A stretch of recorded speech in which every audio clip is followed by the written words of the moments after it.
Okay, sorry. Okay, what we're doing is showing what we do as STEM ambassadors to get kids in schools motivated with science and technology. And we use the NXT robots as a vehicle to do this. There's a thing called the First Lego League, which is a competition to design and build robots to solve challenges from September to December, and we get involved in that as well. The robots are a standard Lego product, and they provide a very powerful computer with a rangefinder, optical sensor, sound sensor, touch sensor, motors to control it. And with this we can demonstrate how you use the robot to follow a line around a circuit, to avoid other obstacles using collision avoidance techniques using ultrasonic rangefinders.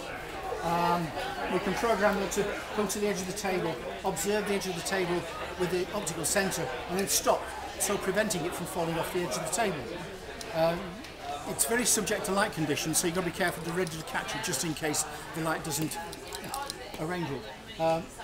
Qinetiq is the sort of organisation most of us work for, although I've now retired. They provide a little bit of money to help support the STEM programme and activities, and they purchase the robots and the laptops to allow us to do this. We go into schools, about 6 of us with about 6 sets of Lego kit and the laptops. Will each take about 5 students, and in a 20-minute session we will teach them to program a robot, solve simple problems, modify the problems to achieve the result, because invariably, as in the real world, things don't work the first time. Trials always show that what will go wrong, and does go wrong several times. This shows the kids how to overcome that and to plan for problems, contingencies, and to work out why the robots did what they did rather than what they thought it should have done. For example, in the line following, we're not actually following a line. What we're actually following is the edge of the line between the light and the dark, not the line itself. And this is a fundamental concept the kids have got to overcome in order to solve the problem, to get the robots around the track. You get the problems of sunlight. When the sun comes out, the reflected light is greater, so the robot gets confused. It goes darker, different conditions. So you've got to work out how to either program your robot to take that into account, or to take environmental considerations into account and put in a shade around it, a canopy, or screen your robots, so that you've got controlled conditions. And that's basically what we do. And then we take them to the schools.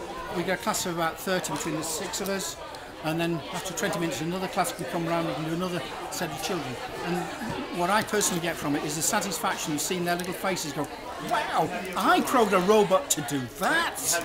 It really is magic. One occasion we took the kit apart to a Cub Scout area, and from the sort of 8, 10, 12-year-olds, captivated by it. Indeed, there was one guy that was an autistic child.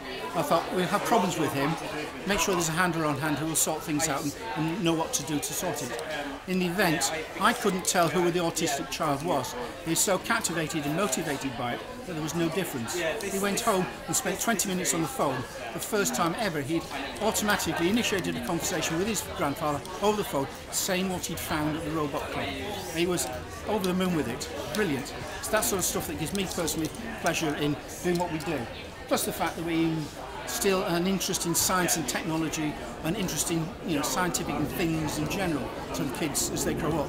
That's our motivation for that. They also provide a vehicle to demonstrate through the First Lego League all the skills you need as a project manager, research scientist, developing scientist, presenter for industry, etc. You've got to solve the problems that you're given, work out a strategy for improving your robot, getting over the obstacles you find, fixing things that go wrong. So between September and December, they've got a time scale, got deadlines to overcome. You've got project management, who does what, how do they solve the program, who does the making of the robot, who is the chief leader, how do these things. You've then got the project books which they can bring along, and they give the judges an explanation of how the robot should work, even if it doesn't work very well on the day, so they get marked for that and the prize, or a prize for the challenges. The best one to do the marks for 400 is the winner for the challenge. Then there's a research project they have to do and present that to the judges, a prize for that, and a prize for teamwork. So the Lego robots really give you everything you need for a rounded picture in terms of research, design, development and innovation.